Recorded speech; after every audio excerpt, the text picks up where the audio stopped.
again everyone, eto tayo guys, magluto tayo ng ating dinner for today.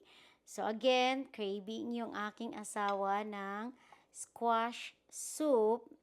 Gusto niya today, it's very fine soup, so i-blender natin siya after sauteing our kalabasa. And of course, we're going to use a chop of garlic, chop of onions, and our coconut cream. And gagamit tayo ng coconut oil. Dito naman sa pan, perfect combination of the squash soup is a fried fish. So, ayun, nandito lang po ako.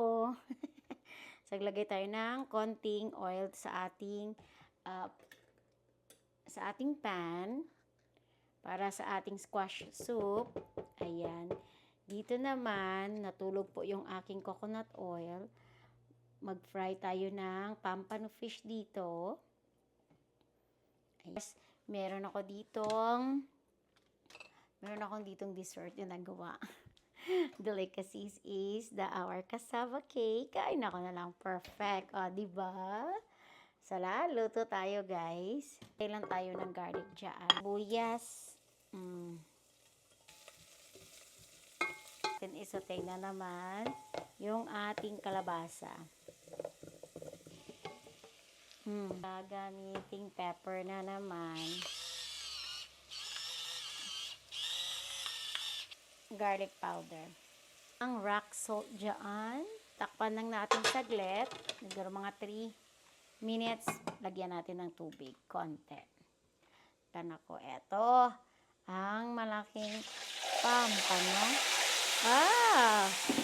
Yan. Grabe. Pampano natin. So, eto na. After 3 minutes, mga konting tubig lang. Kalahati, half cup. Ayan. Hanggang maluto lang yung ating kalabasa. Then, i-blender natin after. Ayan. After 3 minutes, luto na yung ating kalabasa. I-blender natin yan, guys. So, i-transfer natin sa blender. I-blender natin to guys, para magiging, lagay natin.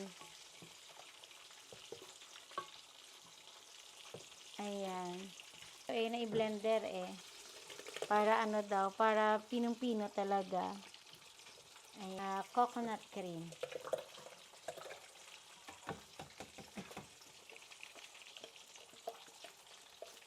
Ayan. Then, ibalik. So, yung blender natin is mayroong nakalagay na hot soup. So, i-turn natin into a hot soup. Then, pwede na natin make sure na tight siya. Then, pwede na natin i-grind yan. Ngala!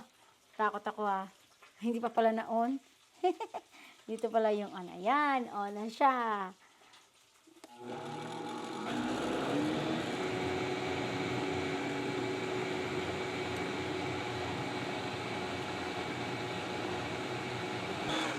Ayan, okay na yan. Kasi kalabasa is luto na.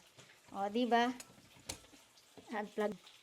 Kaya hindi ko yan ginagamit lagi. O, ayan na o. O, transfer na tayo dito. So, ayan, ibalik natin yan. Palulutuin natin saglit. Kasi naglagay tayo ng coconut cream. Kita nyo, diba?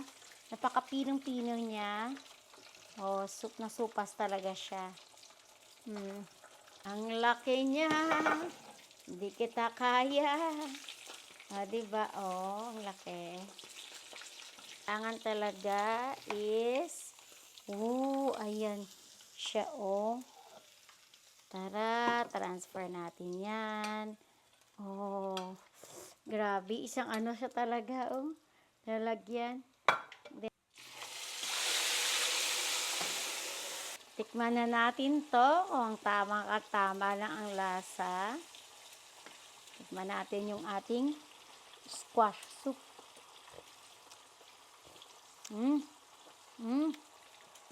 Perfect. Sarap. So, here's our dinner for tonight.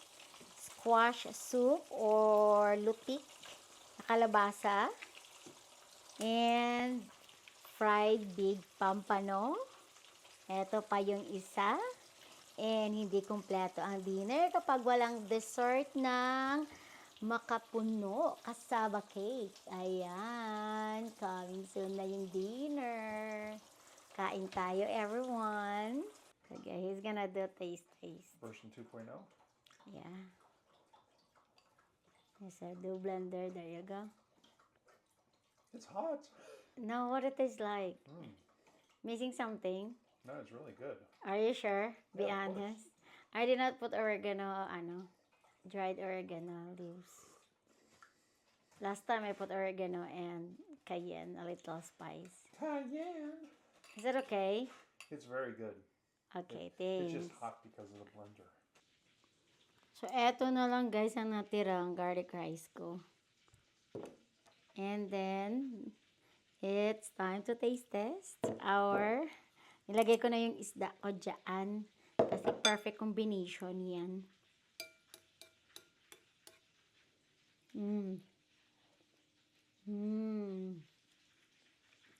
Sarap. Ay, nako nala. Sarap siya.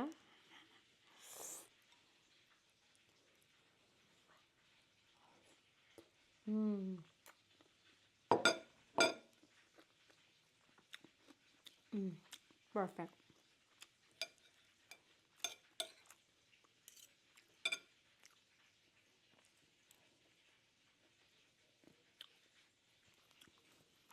Thanks for watching, guys. Bye.